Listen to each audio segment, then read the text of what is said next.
Deportaciones masivas hacia El Salvador a finales del siglo pasado y la falta de coordinación con los distintos gobiernos salvadoreños convierten a Estados Unidos en corresponsable del surgimiento y desarrollo del fenómeno de las pandillas en el país.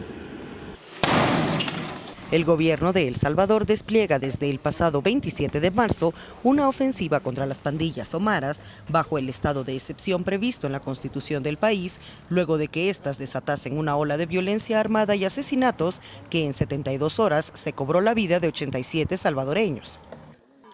El total de presuntos pandilleros y colaboradores arrestados como parte de la ofensiva rebasa hasta el momento las 21.000 personas, según fuentes oficiales.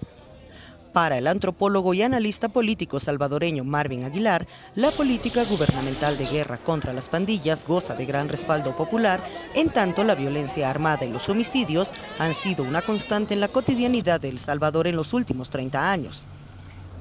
Durante ese periodo, las pandillas han devenido en un monstruo sin control que está cada vez más consciente de su poder y capacidad a través del dominio de territorios y la siembra de terror.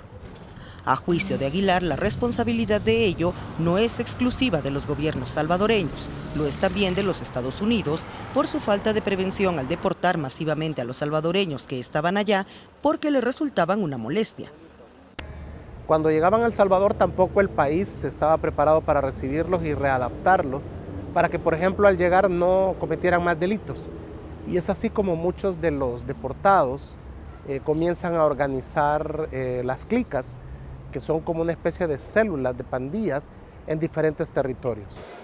El origen de las pandillas criminales que configuran un escenario de violencia e inseguridad en El Salvador y otros países centroamericanos, como Honduras y Guatemala, se remonta a los años 80 del pasado siglo en la ciudad estadounidense de Los Ángeles, California, según los estudios al respecto.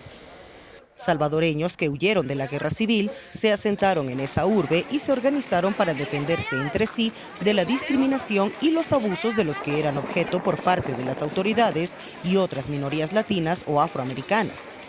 Estados Unidos atizó con sus deportaciones masivas el problema de la violencia y la inseguridad en El Salvador porque eran muchachos que algunos ni siquiera habían vivido en El Salvador y eran lanzados a las calles en las afueras del aeropuerto.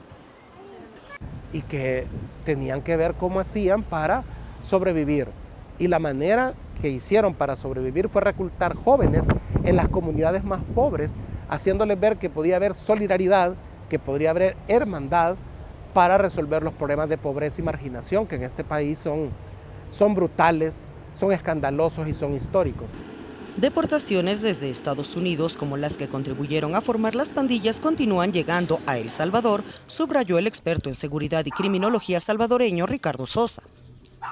En su opinión, para contener el fenómeno de las maras, además de una política como la del actual gobierno salvadoreño, es importante también que Estados Unidos pueda reflexionar sobre la pertinencia de seguir deportando extranjeros que delinquen en su territorio. Si estos salvadoreños están cometiendo delitos en su territorio, que sean perseguidos judicialmente, que sean capturados y que sean procesados,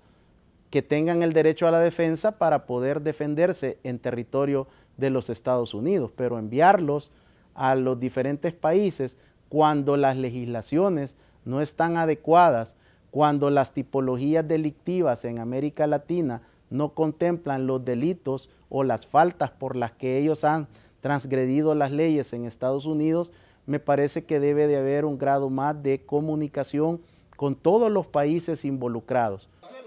Estados Unidos ha criticado la ofensiva del gobierno salvadoreño contra las pandillas, manifestando preocupación por supuestas violaciones a los derechos humanos y civiles de los detenidos.